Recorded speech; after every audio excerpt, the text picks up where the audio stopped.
Episode 19, Growing the Biz. Goals, growing pains and good lessons.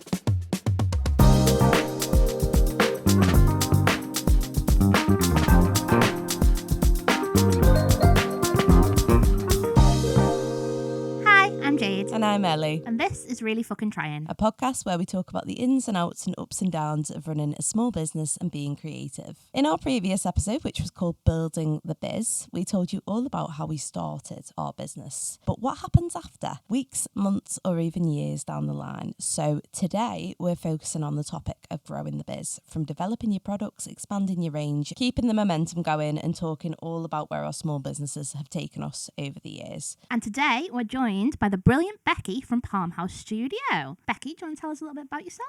Yep, so I'm Becci. I run a business called Palm House Studio. I do a variety of things. So I illustrate prints, cards. I also have a mini print vending machine that you might have heard about on Instagram. A lot of people do say that. They come up to me and they say, I've seen you on Instagram, which is really nice. And then, I do other bits like homewares, like coffee, things like that. So a whole variety of things. Cute. How long have you been doing it? Well, do you want the short version or the long version? Oh, long version. The long version. The long version is, so in 2020, as everyone did, dun, dun, dun. Yeah, the year, I started, well, I didn't start the business, but I wanted to do something outside my job, as a lot of people did. And I was working full time as a designer in-house for a very large retailer. And basically I couldn't really start the business because it was conflict of interest. Oh. So I was doing it on the sly, basically. Just little things here and there for like friends and family who wanted to buy a print. Naughty, I love it. I can say that with hindsight now, but I would never have admitted it at the time. So yeah, I did little bits here and there, and then I got a new job and moved to Liverpool when it was like the third or the fourth lockdown, whatever lockdown it was. Yeah, and then I ended up going freelance. Then a lot of my friends said to me, you could do cards, you could do that. Like we go into a shop, like a really nice gift shop, be like, you could do this, and like, yeah, why don't I? Because I don't have that conflict of interest anymore. Yeah. I could just do it. Do what I want now. Do what I want. So probably about 9 months into going freelance, I started Palm House Studio officially. So that was nearly 2 years ago now. Oh my God, amazing. So it was a bit stop-start because of work and that conflict of interest. But yeah, officially I did start 2 years wow. ago. Yeah. Oh. Well done though. Thanks. I love that intro. That was one of my favourites. Sorry. Do you say that to everyone? No. Do I? No. I love a good quit my job story. Yeah, no, I do actually, yeah. I got to the point where it was so bad. I was like, do you know what? Not having a job, even if I don't have anything, it's better than this. Better. Yeah. Which is wild, isn't it? When you get to that point where you think It's time having to go. no money and no job is actually better than working here. Yeah, that's how I felt. And I gave him my notice and I had 3 months. Oh God. And I was like, well, I'll just give it a go, and if not, I'll just go and get a job in Card Factory or something, working on the till. Yeah. Anyway, it worked out, so fun. that's great. So to talk about, obviously, in the first episode of this sort of 2-part series, so episode 18, we did talk about how the businesses came to be, but not so much what happened after. And I don't know about you two, maybe I just got off to a really slow start, I don't know. But when I started the business, there was this feeling of it being a bit of an anticlimax, because I'd planned and worked for it for so long. It'd take me 10 months to set up solidly as well, because I wasn't working during the majority of that time either. That when the Etsy shop was out there, I did get sales. I got sales that night, and that was lovely. But you expected it to be like instant. I just felt a bit like, oh, what now? Yeah, because you build up so much towards like getting it done, like getting it all set up, and then after that you're like, oh, what? Yeah, I've done it. Yeah, like what's next? I feel like there's lots of advice out there on how to start a business, how to write a business plan, etc. But not so much how to keep it going. Not so much, what day one of running a business, what the fuck is that? You know what I mean? Unless it's a shop and you're open to the public, what is it? See, I didn't feel that, but I think it's because I'm very much like a wing it girl. I thought you were going to say, I didn't feel that, and that's because I'm very successful. unfortunately not that. But I think because I didn't necessarily put in those weeks and months of planning like you did, I was just like, fuck it, let's do a business. Yeah, maybe. Do you know what I mean? Yeah. That's kind of how I felt, really, because I knew I wanted to do it, but I just didn't really have a plan. Like, I just started with 10 prints I just had in my head, and I thought, well, I'll just go from there, see what happens. And I'm just not a planner. No, me neither. As much as I want to be, I just don't. Did yours start like Etsy then, and then sort of? No, I actually stayed away from Etsy. I don't really know why that is. I think when I was doing like the lockdown little side hustle thing, I did a little bit on Etsy, but I thought, do you know what? I'm just going to set up a website and just do it from there. Looking back, I don't know why I did that. No, but if you've worked as a freelancer, to me that makes a lot more sense because the other freelancers we've spoke to have been the same, haven't they? They've just gone straight in with a website. I think it probably is more beneficial if you are a freelancer to have a website. Yeah, I think Etsy is great, but it's also very oversaturated, and that's what put me off. That's the only thing. But I think because I'm not obviously blaming everything on that, I'm not giving all the credit to that job that you were in. Yeah. But because you've come from that kind of background, maybe you already understood like marketing a little bit better and things like that than that. Like we would have had no idea. Yeah, do you know what maybe. I mean? You already kind of knew about products and all that, do you know what I mean? That's true. Yeah. I We don't give ourselves enough credit though sometimes, especially for small businesses that do have a day job alongside, about the skills that you can gain from that day job as well. Even if you hate it, there's still sort of, like, I remember working for one woman once who I won't name. I didn't work for her very long at all. It was in a cafe, and I'll be honest with you, she, in terms of her character, in terms of the way she ran the business, was shite. Absolute shite. And I remember walking away from that job thinking I've learnt nothing, and my dad going to me, yeah, you have, you've just learnt how not to run a fucking business. And I thought, oh, do you know what, fair enough. Here's what not to do. True, it's so true. Yeah, you learn from every experience you have, whether you enjoyed it or not. You definitely do learn from it, for sure. I think when I was working in my day job, because I was a designer, I knew the processes of things, so like from start to finish. So I think that really helped me kind of think, okay, that's how I'm gonna just do my business. And then also I was kind of open to the idea that just go with the flow and just put no expectation on it. That's what I tried to do anyway. When you have low expectations, you just can't lose, can you? That's always the way. That's my life motto.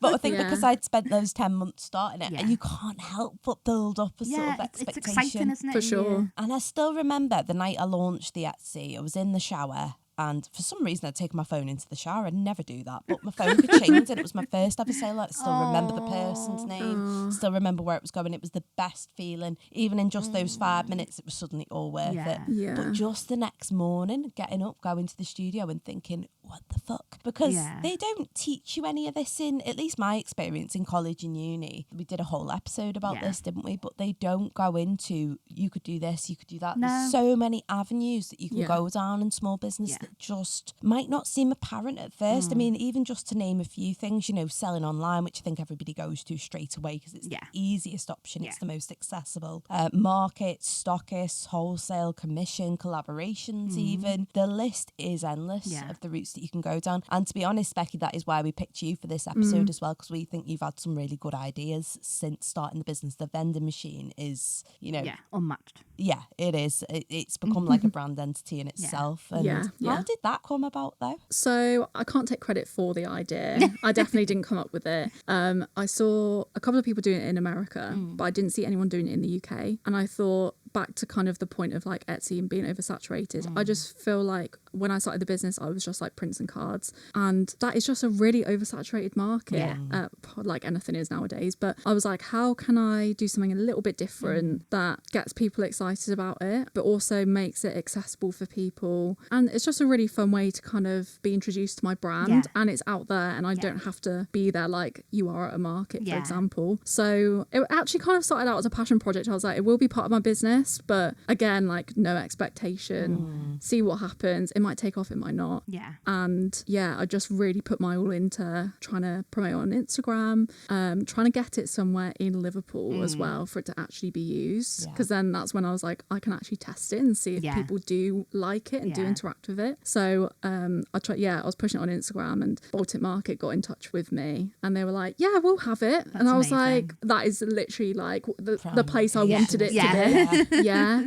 And it was in there, and it did all right, to be fair, considering it was the first place it went into. So yeah, that's kind of the journey of the vending machine, but it has become a massive part of my business. Like, it's unbelievable how well it's done. I'm so happy. And even when I'm just cutting up like the mini prints that go into the vending machine, it just makes me so happy. And I think that's why I love my business. That's why I love running it. It just makes me so happy, just these little mini pieces of artwork. I bet though on day one of Palm House Studios, you wouldn't even have thought that. Though. Yeah. No. So it just goes to show, doesn't it? It can take you into avenues and places that you never even would have thought in a million years. Totally, yeah. I don't think I actually explained what the vending machine is. Go on. Might not. Sorry, I just thought that. We know, but it's a secret. Yeah, people might not know what it is. So it's a old vending machine I got off Facebook Marketplace. I've kind of converted it, resprayed it pink, because that's kind of like the colours of my brand. And yeah, you put in a pound coin or a token, depending on where it is, and you spin it, and then a little risograph piece of artwork comes out that I've illustrated. Super cute. Yeah. It's such Great a cute for idea. tourists though, isn't it? Yeah. Because oh my God, yeah. It's like a postcard, isn't it? But the chance element as well. Yeah. It is, yeah. Super cute. Yeah, so it's at the Nest at the moment on Albert Dock, and my God, it does so well there.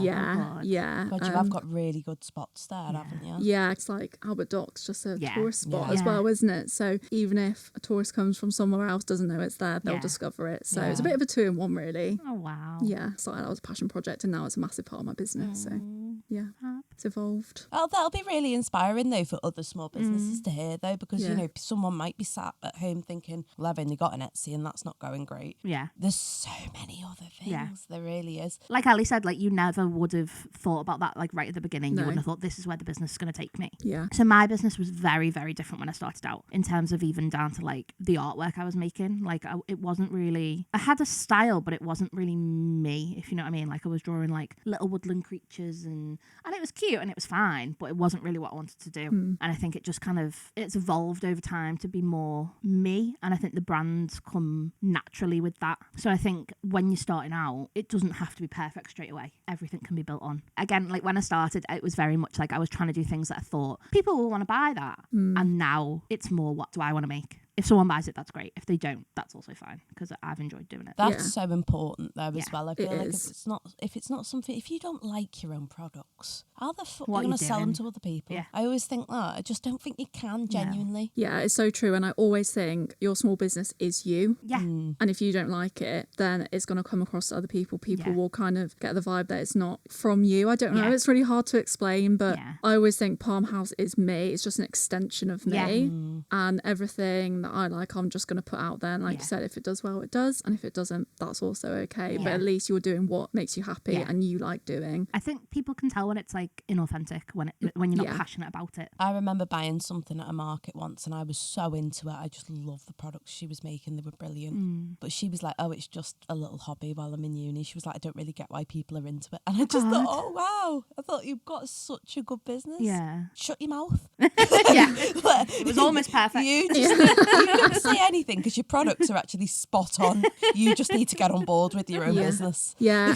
And I think as well, especially when I was like designing commercially for these big retailers, you're trying to cater for lots of people. Yeah. Whereas when I came to do my small business, I was like really trying to get out of that mindset because you can't please everyone. No. And you need to be okay with that. Yeah. Whereas perhaps at the beginning I was a bit like, oh, will this appeal to like as many people as possible, when actually finding your niche and just being like, this is great for these people who love my brand, and that's good enough. People who get it. Yeah. I spent a very long time like trying to fit in all the boxes. Like if someone came to my stall at a market and they were like, oh, have you got this? If I had to say no, I'd then go home and like try and make it that night, just in case I ever bumped into them again. That is the most you thing I you've know, ever it's said. ridiculous. It is. I can see where you're coming from though, because you think, well, someone's asked for it, so there must be like a there must be market a for demand. it. Yeah. When it actually might just be one person who just said it in passing. Yeah. I have a suggestion box on my table at bigger markets. Oh, that's cute. Oh, I love that. But that person's name has to be written in that box about 10 times before I even consider. And to be honest, Robbie Williams is nearing that Draw amount now. Robbie. Moving on. I love Robbie Williams. Yeah, him and Tom Jones, and I think I'll go with Tom Jones first. Yeah. That's more you, to be fair. But should we talk about the podcast as well? I think we're not going to tell this story again because we've told it about 17 times and it doesn't get any more interesting every time we say it. But it was something that we both wanted to do, wasn't it? I don't think we'd have done it if we didn't think there was a genuine gap for it. If we didn't think, oh, do you know what? No, this is something that I would like to fucking listen to as well as a small business owner, as a creative person. So not only was it recognising that gap in the market, but we were never going to sit here and give professional, by the book business advice because it's not us. No. So, you know, it was very much branded as Around us, and our personalities and our styles. I think one of the most important things about running a small business is that it has to work around you. Yeah. Like, I know that you've definitely said this before, but the whole point is you've created this job for yourself because it's for you. It works around, like, if you pick up a part-time job, if you have a kid, all that kind of stuff. It's flexible because you've created it. Definitely. That's the whole point. You don't want to be employed by someone and work 9 to 5. No, I agree. And I feel like like you said, you start these businesses to enjoy the pros of it. And what the biggest pro of it is to fit around your life. So you might as well take it and run with it and enjoy it. Yeah. Rather than thinking, oh, I need to work between 9 and 5 and that's it. You don't do whatever you want. You can just work in the evening if you want, or take a morning off, or do whatever you want. That's why I always have to remind myself. Yeah. Just, if one of my friends wants to meet me, go for a coffee, fine. I can do that. Yeah, that's the best part of running a business. Little Miss Day Job me feels a bit sad. You can do it for half the week. Monday to Wednesday, I'm trapped. But that's another thing, like, your business works around your day job for you. Do you know what I mean? Yeah. That's the whole point. Do you know what I had up until Christmas? I was on, I worked part-time, on a contract. Yeah. And it's only been this year where I don't have that now. So I literally am just free. Like, oh, God. On my own. Yeah, on my own. But when I had that, it was like, again, the business still fit around that and it was great. So yeah, those are the perks of having a small business. It has to grow and evolve with you, doesn't it? If you pick up other things, if you've got other stuff on. Definitely. That's the whole point. Yeah. So because I think we want to keep this in more of a positive light, because obviously we know, we've said this so many times now, but we know we've got a lot of newbies that listen to the podcast, a lot of people that maybe don't have a small business yet, lots of art students, but people that could in the future. So we want to keep this very positive, and I think, it's really important to reflect upon and look back and go, right, I know that I've run my business coming up to 5 years. So I think it is important to take the moment to look back to where you started and look at what you've achieved since. Because sometimes when I'm having, a slow week or something, or things just don't really feel like they're moving anywhere, that's when I go, yeah, but you've done this and you've done that and you've done the other, and you never would have dreamed of that in a million years, 10 years ago. So I think that's a really important part of your business growth, because it gives you that little dopamine hit and therefore a confidence boost. So should we talk about key milestones since starting? Yeah. I'm sure yours would be the success of the vending machine. Yeah, that's a huge one for me. Again, because I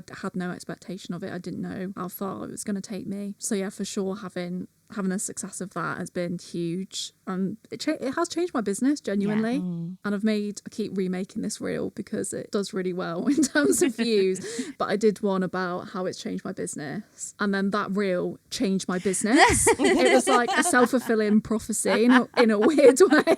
So I was talking about this vending machine that changed my business, and then that reel literally did. It went viral, and it also changed my business. I had so many followers from it. So that's something else that was like, it's like a 2-in-1 milestone in a really weird way. That's amazing. It's mad how that can just make a business though, isn't it? It's just overnight. Because we've had a few people on here say that they've had a video go viral. Yeah. And for some people it's took the business through the roof. But for some, they've not had much to say about it really. They're like, oh yeah, I went viral, but I got a few trolls and then that was that really. A few orders. But it's just strange what it Social does media's for people, fucking isn't it? wild. Oh, Yeah, it is. And I definitely had quite a few trolls. Oh, really? Yeah, I did. Yeah. How? Yours is the least trollable work I've ever What can seen. they possibly find wrong with that? I know, but people always have something to say. And I always try and think back to, as an outsider, what I'd say to someone if they were in my position. People are either jealous or they have something going on in their own life. And that's where it stems from. That's what I try and remember.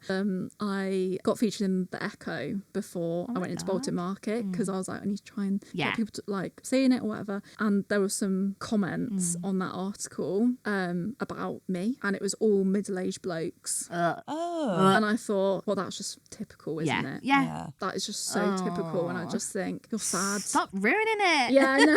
I know, literally. Hate that for you, but I love that you went viral and then we'll focus on the positives. Yeah, for sure.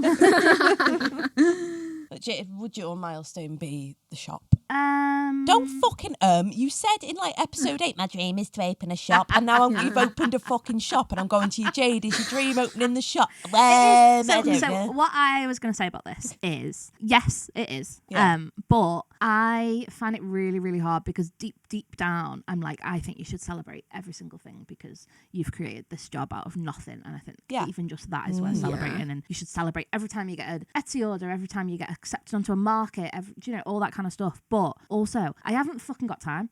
I haven't got time to celebrate anything. Do you know what I mean? Yeah. So I'm very, very torn with this one because I want to say celebrate every single thing, but also celebrating it is more a mentality. You know what I mean? You're not taking yourself off to the pub and ordering yourself a bottle of champagne. Well, that's what I'd like to do.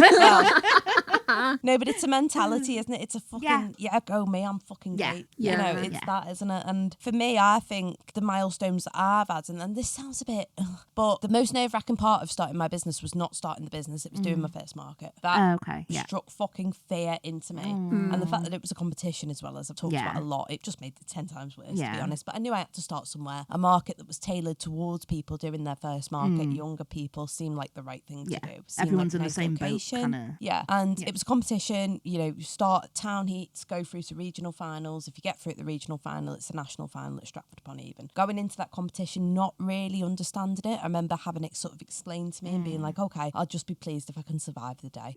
That's how I feel about every market. Yeah, literally. Yeah, I thought I really don't give a fuck about the awards. I don't particularly want to talk to the judges, but it is what it is. I got through to the regional final, and then at the regional final, I got through to Stratford-upon-Avon national final in my first year. And that alone, I remember walking around Stratford-upon-Avon at the final and thinking I could not give a fuck about my own store. I remember looking at the standard of the people that were at this market and thinking, I can't believe I'm amongst this.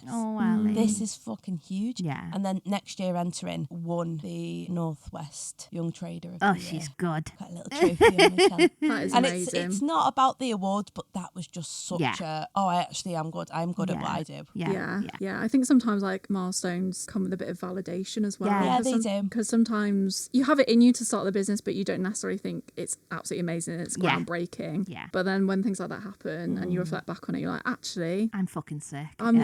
This is really good. And people believe in it and like it. And that's lovely. I think that reflects on people as well. Because like thinking of how nervous I was now about going into markets or even any sort of face-to-face sort of selling, really. It really did strike fear into me. And after that, I was just like, fucking bring it on. When's the next one? And I thought that was such a huge thing to achieve for me. Yeah. So that is one of my proudest achievements. And also that has scaled on since I do stuff with Hazelhurst now. Yeah. I used to do the Hazelhurst shop for Hazelhurst, then SAS came into the mix. Now we do that together. That's involved into a market. Like all from that, really. Yeah. It's madness. But I love it. Good, isn't it? It's like a domino effect, Yeah. isn't it? Like one thing leads to another and then it's just carried on. And now I've got Dreams of Grandeur now because we do the markets at Hazelhurst, but Hazelhurst, the downstairs part, is quite small. I want to go into external venues next. I want to have markets that are for creatives in Holton. Do it. I want to. Do it. I want to. Yeah. Do it. You should do it, yeah, definitely. Because if you won't, someone else might. Yeah. Yeah, exactly. And then you look back and you're like, I was gonna do that. Fuck it, they're not doing it. Me and Sass are doing it. Yeah. There's nothing worse than having an idea and then you see someone else doing it and you think, why the hell did I just not do that a year ago when I thought of it? Yeah. It's the worst feeling. It is. It's the equivalent of like, I'm going to get a bath in a bit. And then someone goes to the toilet even though you've been sat there thinking, I'm going to get a bath and it's been hours. Yeah. And then so annoyed that they've gone in the bathroom. Yeah. You're like, but that was my time in there. I'm getting a bath. So true. But what I meant was, like, even that, like, you don't have to go to the pub and order champagne, do you know what I mean? Even that, just the, oh yeah, I'm great. I feel like we often don't have time for even that because we're just like, right, what's next? Do You know what I are, mean? I think. I think lots of people are. I don't think that's just me. Maybe it is. Yeah, I think part of that is like looking on a bigger scale is the world we live in. Yeah. That sometimes it is just from being in the world we live in. Yeah. It's always like on to the next. Yeah. And you don't actually look back and think, oh, what I did was actually really great. But even just like 5 minutes before you go to sleep, do you not go like, Oh, brilliant. No, I think, oh, fuck, what I've got to do tomorrow. Oh, dear.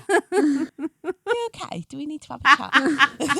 I think you need to give yourself some time out. Yeah, I think so too. Just to enjoy between it. episodes, it'll be fine. Do you guys ever think, like, I've thought this recently, like, I know, don't want to drop the C word, but Christmas is looming. Yeah. And as a small business, you really have to get ready for it. Oh, absolutely. Yeah. And like, every year I think, right, next year, June, I'm is going to be when on the gonna- ball. Yeah. And it's And then you're August, I not. haven't even thought about it. Yeah. Every fucking year.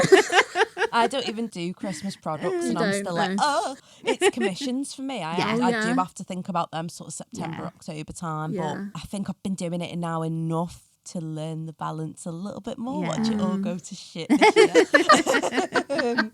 But for me, it is finding the balance because Yeah. obviously the markets and now stocking in shops too, and Yeah. commissions around Christmas. It's a balancing act, Yeah. and just But not that's- going that's- insane in general, really. Yeah. As well. But that's another thing I want to talk about. So when I got my space in Red Brick, I massively cut down on markets. Yeah. And then since I've opened Green Jam, I've done that even more so. And now I'm literally like, I haven't booked any Christmas markets. I've only kind of took on the ones that are like really special and I enjoy. Do you know what I mean? When I started Red Brick, I was like, oh shit, I've gone down in markets. Like, is that me going backwards almost? Do you know what I mean? But it's not. It's a different avenue. Yeah. And that's okay. It's not is. necessarily. Can't do it all. No, it's not No. necessarily cutting back on something. It's not a negative. It's not necessarily a step backwards. It's just you've chosen a different path. Do you know what I mean? And that there is only one of you. You only have a certain amount of energy you can put into things. Yeah. And last year I felt the same. I didn't go into Red Brick, but I thought I'm going to cut down on markets because the year before it was like my first year. I was like, try and get on every market, see what works, see what doesn't. And then last year I was like, I'm really going to pull back and just do ones I know are really successful for me, or I know I really enjoy, or whatever it is. And I really cut down. And I thought, oh no, but what if I don't make any sales on anything else? Yeah. Like, that's just money gone. But at the same time, you can just focus your energy on social media or whatever it is that can get you that result just in a different way. No, you are right. Yeah. And the thing is, it's not necessarily money gone at a market. Even if you missed out on a really, really good market that would have made you a lot of money, you're losing a whole day of being there. You're losing, your travel costs and your table fee. Yeah, and, you forget all that, don't you? Yeah, you're just like, oh, I've had a really good day, but Yeah. you've put a lot into it. Yeah, and God, the prep for a market as well. My God,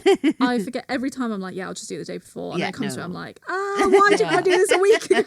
That's the thing. I get really bad market FOMO to the point where I try and stay off Instagram during the weekends. Do you? Yeah, I get really honestly all the time. Yeah. I always think I wish I was there. I'm fuming that I'm not now. Why didn't I apply for that? Should we talk about how we've expanded then since day one? Because obviously all of us have been doing this a few years now between us. Jade, probably you the longest. But from where we started, because with me, I had all my hopes on Etsy, all of them. Because I was inexperienced, I always thought I knew what I was doing, but I didn't. I saw everything as it rides on Etsy. If my Etsy flops, then I'm a flop. And I don't mind saying, anyone who listens to this and then sees how many sales I've got on Etsy would think, what the fuck is she talking about? She's doing this podcast. She's got about fucking 6 sales. Yeah. And that's right, I have.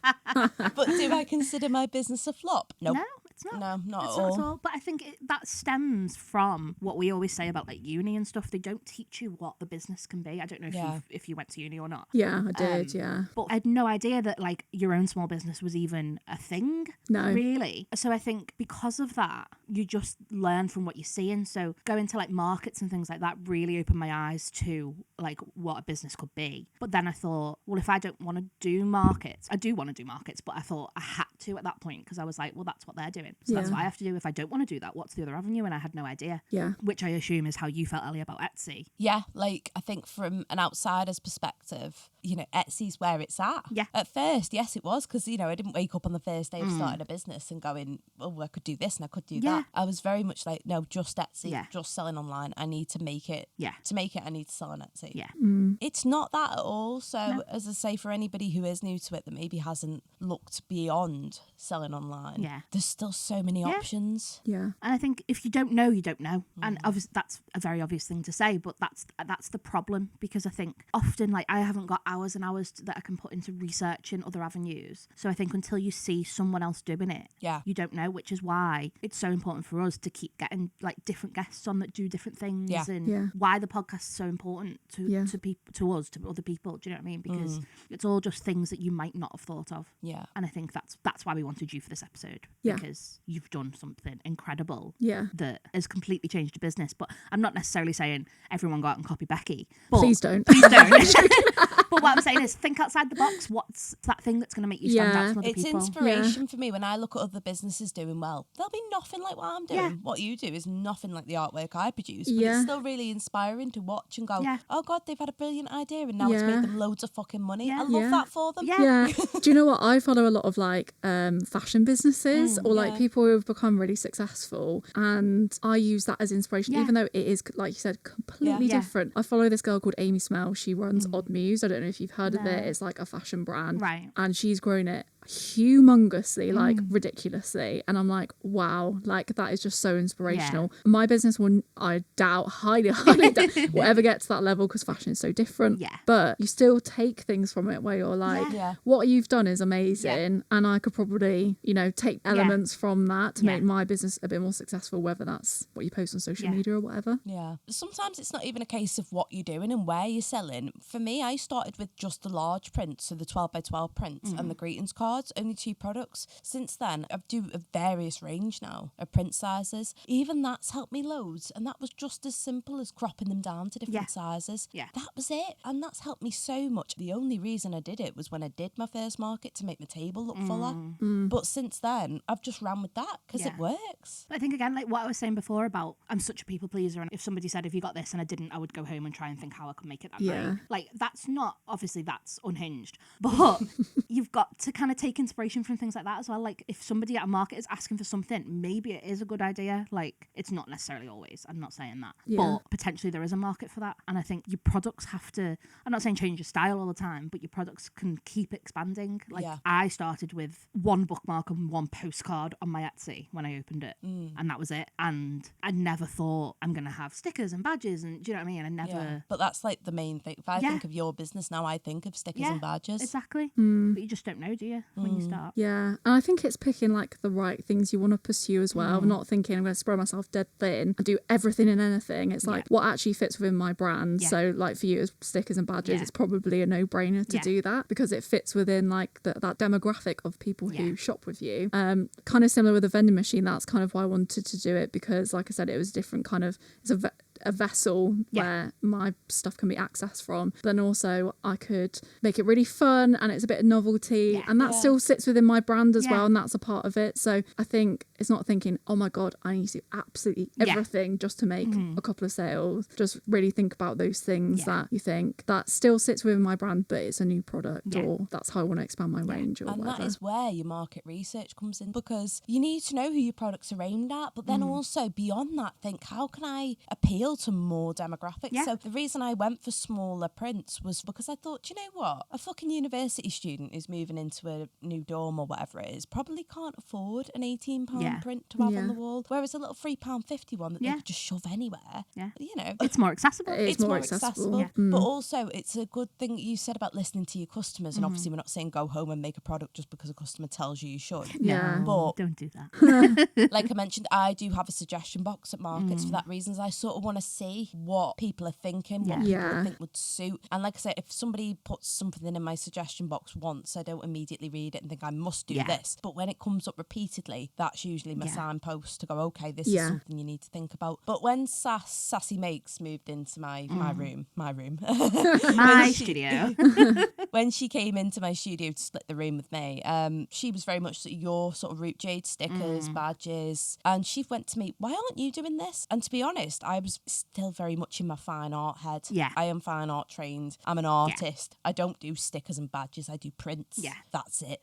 Snobbery, really, to be honest. And I was like that for a few years, but then she was like, well, why don't you take a few of my inserts? She said, and in the end, she pretty much railroaded me, to be honest. She said, send me your files. So all my design files, I sent over. I just thought, fuck it, leave her to it. It'll keep her happy. And she made me stickers. She made me magnets, and it fucking blew my mind. mind. Yeah. And to be honest, I'm considering that a key milestone, even though it was something that I was forced into, kicking and screaming. Because I remember going in there and seeing those products on my desk that she'd made for me and going, oh, fuck me. Also a bit of shit, she's right and I'm wrong. I fucking hate this. But I loved it. And since then I've gone with that as well. And that's helped again, you know, younger people, people looking for stocking fillers at Christmas that again might not want to buy a big print. The bigger prints are still my best sellers, but I've got other options there. I really want to start doing coasters in the future. Nice, yeah. Very excited. Yeah. That'd be amazing. But 5 years ago when I started this, I never would have imagined that it would have gone, the product range would have expanded that way. But I'm really pleased it has. I don't think I'll do too much because I don't want to, you know, sort of oversaturate myself. Yeah. But I am really excited sort of to see how it's evolved and how it's changed. And it's not what I thought it would be. And that's okay. That's okay. Definitely. And I think when you're at a market, you hear people engaging with your stall, your stock, and they say, oh, do you have this in this size? Or do you have this as that? Yeah. And it makes you think, why don't I have that?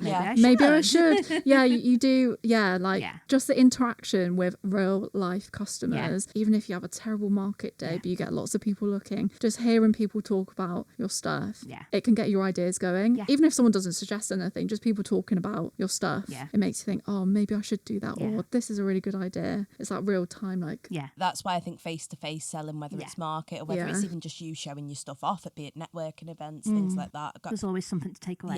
Face-to-face, I think you can gain so much. You can. Talking to people. You can, you can always take that away from a market, even if you've made no sales, even though you're demoralised from making nothing. It'll still be worth it. Yeah. It's just, I think it is so important to get out there and talk to people and get that's that the thing. feedback. It's not even just getting that feedback. Like at a market, I'm not saying like go out and copy someone else's ideas, but go into a market as a customer, just looking around, seeing what other people are doing. I'm not saying, oh, they're doing this, so I have to do that, but it gives you other ideas for things. Like you would never have done stickers and magnets if Sass hadn't been doing them. No. Do you know what I mean? No. If she hadn't moved in there, I think I'd still be doing just prints. And I'm not saying you haven't encroached on her turf. No. Do you know what I mean? Well, she did it for me. Yeah. She had to force me, kicking and screaming. I said, no, Sass, it'll never work. Came in a few days later, there's all these lovely stickers and magnets laid out on my desk. I was like, oh. The fucking bitch. I had to do that horrible thing of turning around going, I think you may have had a point and I might have been a gobshite. Something that's happened to me recently is the vending machine went to an event called Stationery Fest. I don't know if either of you have heard from it. Oh, I really want to go. Yeah, you guys should. It honestly opened my eyes to a whole new world of like journaling, like people who just love like stickers and stationery and things like that. And it made me think the amount of people who are using my vending machine for little prints who want to put them in their journals. I was like, that could open a whole new area of my business that I've never ever thought about before. So it made me think like I have a couple of calendars at home that didn't sell for 2025. And I saw someone on Instagram who does like, she calls them like scraps. So like cut up bits of paper, maybe bits that were going to go to waste, but have like a nice print on or something like that. People can buy it and then collage with in their journals. I was like, that is a no-brainer. Like that helps with waste. It helps with, honestly, it just opened my mind up to so many new ideas. And I was like, that could be such a lovely little addition to my business, but I would never have thought of that if I hadn't gone to Stationery Fest. Photo albums are coming back into fashion now as well. So even just slipping them into photo albums. Exactly, people are right on the back the date that they got it, where they got it. That's definitely a market there, I think. Yeah, so like even if you don't have a market somewhere, or like you said, just going as a customer to events or different markets, you do pick up on things where you're like, this is a whole, like it's literally like a cult. Like Stationery Fest was like a cult in a good way. And it just opened your eyes up to so many new things, and you think, I could do some products that really fit into this side of the business. I love that. See, even now though, a few years down the line, you still got ideas. So in terms of growth, it never stops. No, it doesn't. No, it really doesn't. It doesn't. Yeah, to summarise that little section, I would say just keep open-minded all the time. Everything's a learning curve, and your business will grow and change all the time, and that's fine. Yeah. It doesn't have to be perfect straight away. No. Could be completely different in 5 years. And you might have had a plan, while you were setting it up of where it might be, and don't be disheartened if it's not gone down that route. I think it's very rare that it turns out how you imagined. Yeah. But that's fine. We're sort of talking about now, obviously reflecting back on the journey that we've had, and this episode is very much about that. I think it's always a good idea to talk about the lessons that we've learned as well, because there's a lot. I think it's only when you sort of sit and think about it and really take that time to reflect, which is important, I think, as well, when you run a small business, not just celebrating your wins, but also reflecting things that you might have wished have gone better, things that, you know, were a massive success. Yeah. It's important to sit and think about them and think, okay, well, where did I go wrong and how did I make that so successful? Yeah. Always reflect. So should we talk about the lessons? Biggest that we've learned? lessons. So for me, I think it is that thing of like the business can be exactly what you want it to be. Yeah, we've always said that's the that. biggest thing haven't we? I've learned. It doesn't need to be this big fucking empire. And if you want it to be, it can be. Do you know what I mean? It's either way is fine. It's okay if it's a side hustle. It's okay if it's a full-time job. You can do weekly product launches. You can do one new product a year. It can just be online. It can just be in shops. It can just be in markets. The whole point is it can be whatever you fucking want it to be. Yeah. It works around you. It grows with you. Like I, for years, felt like I was failing because my small business was a small business. And I felt like it needed to be this massive thing of like, you hear all these stories, don't you, about like, oh, such and such started in their garage, or do you know, that kind of stuff. And I thought, oh yeah, that's going to be me. And it's not, and that's fine. It can stay a small business. Yeah, but when you read these success stories, they are that. They are the Yeah, success exactly. story. They're not the graft in between it's stories. Rare. Yeah. Yeah. No, you're right. And I think the biggest thing that I've learned is that it's the business is you. It can be exactly what you want it to be. It can be small. It can be massive. It can be part-time. It can be full-time, whatever. I always think expect the unexpected. Yes. Yeah. Because one week you could have a terrible week where you're thinking, what the hell am I doing? Yeah. Why do I have this business? It's hanging over me. Yeah. I don't like this anymore. I've definitely gone through waves of that. Yeah. And then the next week you might have 10 sales and you think, my God, This is people actually- amazing. Yeah. People love my business and I love it again and it's great. And I think sometimes things can change so quickly and that is scary, but also it's the beauty of it. Yeah. Yeah. And you have I to just love enjoy that. Yeah. Yeah. Things can just change so quickly, Yeah. but it's a good thing. Yeah. I think as well, something that is important, we said before, you know, there's so many avenues that this can take you down. You can't do them all. You know, you have to pick and choose. Like, I don't put much time into Etsy at all because I know that's not where I'm making money. Yeah. I know that I am making money in shops. I know that I do make money at markets. I don't do as much now. Yeah. Because I don't have to, because I'm getting into more shops. You know what I mean? It's about balance, but it's also about strengths and weaknesses. I consider Etsy my weakness, which 5 years ago would have been a fucking nightmare. Yeah. But now, that's fine. When you run a small business, you are not going to love everything about running Yeah. it. No. You're not going to enjoy everything about running it. That's okay. That's fine. Yeah, totally. And I always think things will go wrong. Yeah. Unfortunately, that is just a part of life. But sometimes at the time you think, oh, this is terrible. I wish this never happened. But you really learn from it. Yeah. Like I had an event with the vending machine and I'd been to a couple. It's worked fine. And I was like, yeah, I can just leave it to do its thing. I'll come and collect it at the end of the night. And then I got halfway home from Manchester and it wasn't dispensing. Oh, no. But like, so it just got wrong. And I was like, what the hell? What am I going to do? And after that, I really thought, is this where I want to put my energy into events? Yeah. Because it's going to create anxiety for me. Yeah. So I've started to pull back on that because I think, what's the point of me putting energy into something that doesn't serve my business or serve me? Yeah. So things go wrong, but you learn from it and you think, how can this evolve my business? Yeah. Again, kind of going back to that. Yeah, it's that sitting back and reflecting, isn't it? That went wrong. Was it worth it? How can I fix it if I want to fix it, or do I just want to bang it on the head? Yeah. It's that, and you do have to always sit and have those sort of conversations with yourself.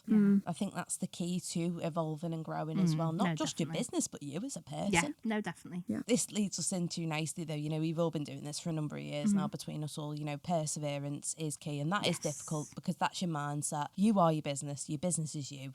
You know, you have to have that motivation, I think, don't you? Yeah, there's been loads of times where I've been like, I could just close the business. It's not worth it. Do you know what I mean? But you need to sit back and think, actually, in the long run, this is what I want to do. Yeah. So it is worth it. Totally. You've got to persevere all the time. I think because you put so much of yourself into it, to stop, I feel like, I've said this before, I feel like I'd lose a little bit of me. Yeah. You'd feel incomplete, wouldn't you? I would, yeah. It would be like leaving a bit of my soul behind. Yeah. Yeah. Yeah, it becomes part of your DNA, doesn't it? Yeah. And as a creative person, when you start a business, it's because you are creative and that is within you and you're putting your energy into something. Yeah. So when that's taken away, why are you putting that creative energy strategy. Yeah. I feel like you've got it nailed because you sound to me like somebody that does sit down and goes, right, okay, how can I make something that's not working work, or how can I, just get rid completely, cut my losses. And in conclusion, before we get to the Q&As, I think this is a really good question that we should all ask ourselves now, and that is, has it gone according to plan? I'm probably not the best person to ask because my plan was just like You didn't have a fucking plan, did you? draw cute shit. So in that sense, yeah, it's gone very much to plan. I'm having a great time. Yeah. Yeah. But there wasn't really a plan.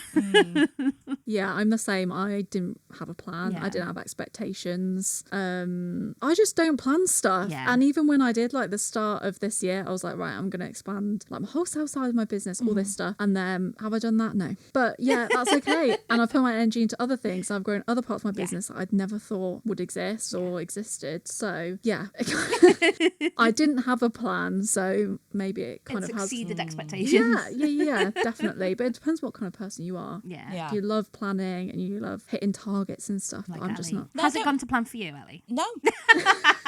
No, but as you know, it was all Etsy. The plan was all Etsy for me. Yeah. The plan was all Etsy. But back in 2020, setting up the Etsy shop, would it have been so overwhelming to go, yeah, but Ellie, what about markets? What about wholesale? What about stockists? Oh, my head would have fell off. Yeah, you would shit your pants. Yeah, I was off. So, I'm quite glad that has come after. Yeah. Because I remember going round a market, I think it would have been 2019, so the year before I started. I remember walking around and being so in awe of these traders and going, oh, that'll be me one day. It won't be any time fucking soon, but it will be one day. There was less than 2 years in it and I was doing it. Yeah, it's mad, isn't it? Yeah, so it hasn't, and I'm fucking glad it hasn't, because to be sat in my studio just doing, say if I had taken off on Etsy and got loads of online orders, I'd just be sat there packaging orders for customers that I never meet. It doesn't do it for me. I'm too social. Yeah, but I think that's the most important thing to remember, isn't it? It's okay if it doesn't go to plan, because Yeah. the There's plan, other the avenues. plan doesn't need to always be the plan. No, it's true. And I think sometimes things happen to you that are bigger than what you thought it ever would be. Yeah, So absolutely. like you could have a plan and be like, oh, I'm going to do my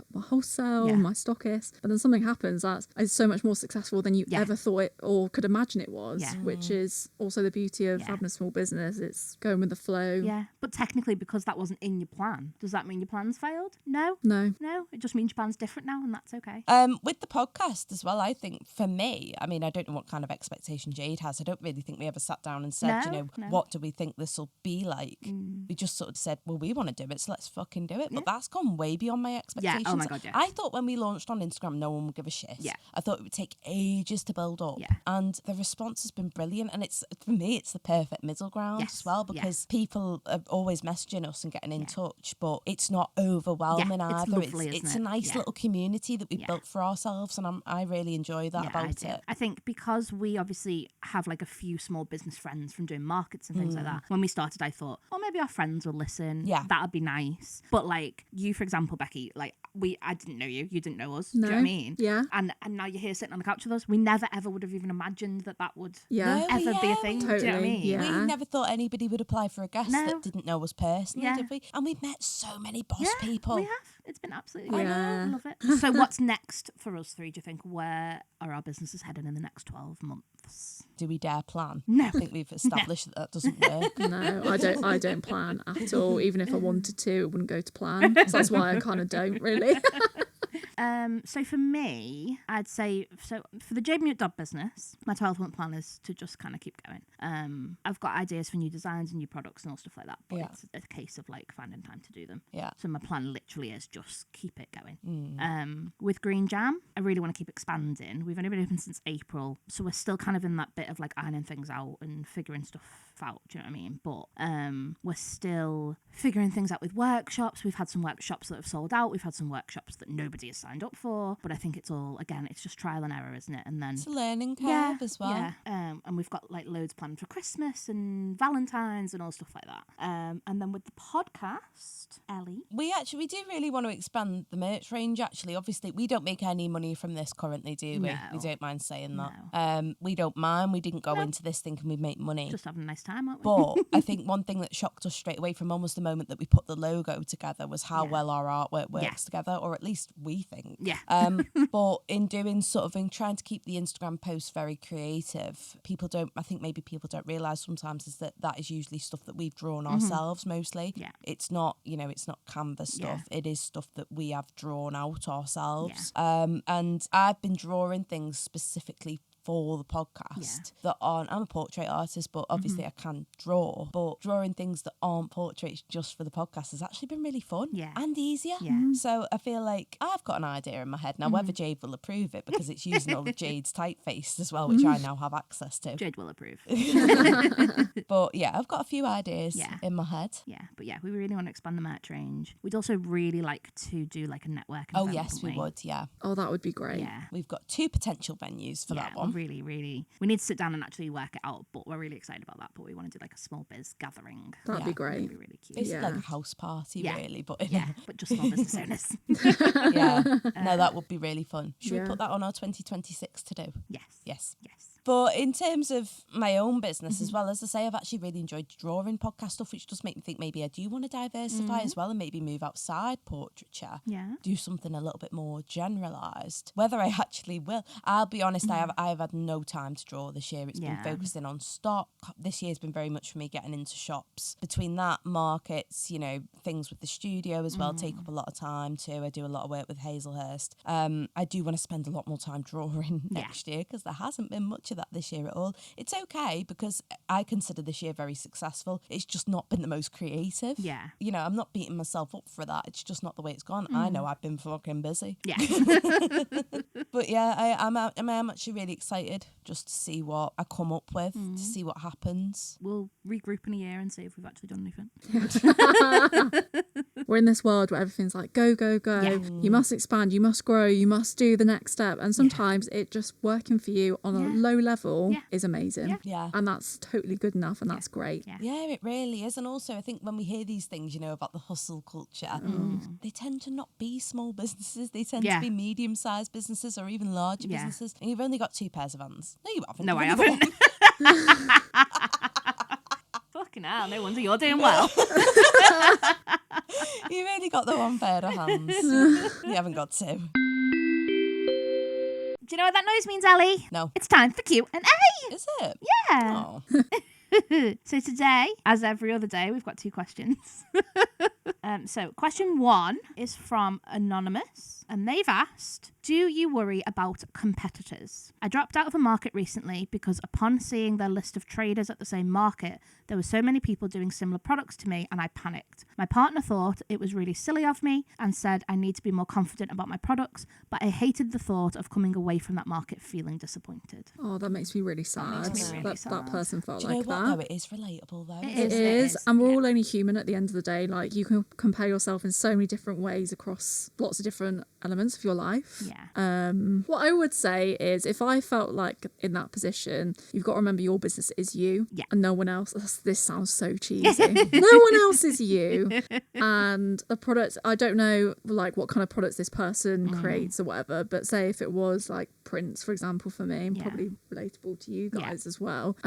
Yes, someone else might be selling prints, or 5 other people in the market might be selling prints, but I highly doubt that they'll have the same illustration style as you, use the same colours as you, the same subject matter. It could literally be anything. Even your paper might be different. There's so many things that aren't surface level that make you different to somebody else. And you might feel like, oh God, there's 5 other people selling prints, but you're different to everyone else and everyone else is different to you. Yeah. We need to get more comfortable with not having a great market every market as well, I think. Yes. I'm not saying that necessarily would have happened. Maybe they would have gone to the market and they would have been the best seller. I don't know. But Well, they'll never know either. no, exactly. I think A, you've got to try it no matter what. And B, people need to get used to it, not everything being perfect all the time. It's not every market's going to be a sellout. No. You have to have the shit ones to know the good ones sometimes. You do. I feel like if every market's a fucking high, when you finally and inevitably do get one that's fucking shit, you are going to spiral. Yeah, you are. I'll not go. Yeah. Or not even turn up. I think it's silly to waste the opportunity, isn't it? Even if you think that might be shit, you've already paid for the stall, you've already booked that day off work or whatever. Yeah. Just go. What's the absolute worst that can happen is you don't sell anything. That's okay. Yeah. I've had markets where I don't sell anything. Yeah, me too. That's fine. Me too. That's fine. We've carried on. You just got to keep trying. I feel really shit for this person because you know what? Sometimes, and I think we've all done it as well, we've done it. We've looked at a trader list and gone, shit. fuck, they're similar to me. Yeah. They're going to outsell me. Yeah. And I'd like to tell a story for this question, actually. Story time. I did a local market once and it was the same sort of thing. The trader list had been announced a few days before it was public. I think it was on Facebook or Instagram or something. And I naturally, as you do, went through the list and had a little bit of an Instagram stalk of everybody. And there was one artist on there and I thought, shit, I'd never met her before in my life. And I thought, everyone's going to buy her stuff. Her stuff it was pop culture. It was more colourful. You know, I just thought everybody's going to fucking gravitate towards this. And I went to that market and I happened to be next to this person as well. And I was sort of like, okay, it'll be all right. On the day, I'd never feel too bad about it. So I will say that to this person. I guarantee on the day, by the time you got there and got set up, you wouldn't have given two shits about that anyway. You wouldn't even be looking at anybody else. That person that I'm referring to is Sassy Bakes. That you were next to? Yeah. Oh. So turned round, talking to her, got on like a house on fire. Year down the line, needed a new studio buddy. I thought, oh, well, why not Sass? Best friends. Yeah, exactly. And But now imagine she's if you helped hadn't gone. me. Yeah, If you saw I her name hadn't on the gone, list and not gone. Imagine. Yeah. And I found out later as well that she did the same about me for the same market. So look at how that turned out. And now she's helped me expand my product range. Yeah. I think there's always something you could compare yourself to any business with. Like, us three, our work is nothing alike, but we all do prints. Yeah, Do you know what I exactly. mean? But if I'd gone, oh, they do prints, so I can't go. It's like, it's nothing, it's not similar at all. Yeah. Do you know what I mean? Or someone could have like the same colour scheme as you, or, oh, they've drawn a frog and I've drawn a frog. That kind of thing. It's just, Why a frog? I don't know, it just came in my head. But there's a comparison everywhere. So if you start fixating on that, you're never going to want to do anything. No, and it's so easy to get in your own head. I'm guessing this from what this person said. Yeah. They dropped out before the market happened. Yeah. But, you know, everyone's guilty of it. You go to a market, you might see someone and you think, oh my God, their work's amazing. Yeah. Everyone's going to go there like you said you felt. And then you get in your own head and it shows on your body language, your face. And then it's like earlier I said, self-fulfilling prophecy. Like people won't come up to you then and won't want to spend the money because you're like you're going to cry. because exactly. You look miserable because you're like, oh, everyone's going over there and no one's coming here. Yeah. So sometimes you just have to like remove yourself from it a bit and be like, do you know what? I'm just going to ignore that person over there that like I'm not, you know, making me feel like this through no fault of their like unintentionally they are. But and just be like, right, I'm just going to focus on my stuff. This is why I love it. Yeah. And really like bring yourself back to your business and try and disassociate yourself in a way. Their business is none of your business. Excuse the pun. Amen. But do you know what I mean? You focus on yours. That's what you need to do. I actually did change my response to this question because when this first came through, I thought, oh God, well, that market wasn't curated very well. And then I thought, well, no, actually, because you go to a market, there'll be so many people, you know, there'll be all different types of whether it's, you know, 3D work, prints, illustration, jewellery. There's not going to be one of everything unless it's a very small market. Yeah. You know, there's bound to be multiples of different things. There's going to be some crossover somewhere. But most markets, they might pick 5 jewellery people. They might pick 5 printmakers, but they'll all be doing different things. Just because you thought you were similar to, you know, another person trading doesn't mean the curator did. No. Doesn't mean the customers will. Doesn't mean the customers will, exactly. Yeah. I'm really sorry to this person, but I agree with your partner and I think it was silly and I think yeah. it should have gone. But I also get it because I get the feeling of I don't want to come away from that feeling gutted. Yeah. I get it completely. And I think we've all had that kind of anxiety, haven't we? And it's, for sure, yeah. It's easy for us to now sit here and say, oh, you should have just gone to the market. Yeah. But we've all been in that situation. And we have. And we don't know how much of an effort this market was as well. You know, it could have been miles away from home, you know, in an area that they weren't too sure of already. We don't know the specifics. But if it was just about the competitors, I would say in future, don't even look at that fucking list. No. Yeah. Right. Question 2 is from Sassy Makes. Yeah. Your market enemy, Ellie.